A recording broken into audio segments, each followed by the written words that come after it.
तर या माणसाला अजून मंत्रिमंडळात का ठेवलंय आज अजितदादांना माझा सवाल आहे. समज देऊन सुद्धा त्यांच्यावर काही परिणाम होत नाही.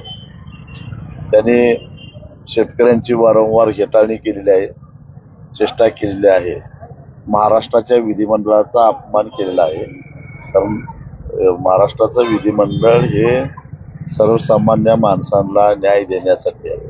सर्वसामान्य माणसांना जगणं सुसह्य व्हावं अशा प्रकारची धोरणं त्या विधिमंडळाच्या माध्यमातून सरकारनं राबवावीत ही निवडून गेलेल्या लोकप्रतिनिधींच्याकडून माफक महाराष्ट्राच्या जनतेची अपेक्षा आहे. आणि त्या ठिकाणी हे लोक जर अशा पद्धतीनं जंगली रमी खेळत असतील तर यांना सरकारमध्ये राहण्याचा काय अधिकारच काय आहे. तेव्हा तातडीनं त्यांना नारळ दिला पाहिजे. खरं तर मला माहित नाही त्यांची काय गुपित अजितदादांची, एकनाथराव शिंदेची आणि देवेंद्र फडणवीसांची काय गुपितं त्यांच्याकडे आहेत माहित नाही. त्यामुळेच कदाचित त्यांच्यावर कारवाई करायला ते घाबरत असावे. अजित पवारांनी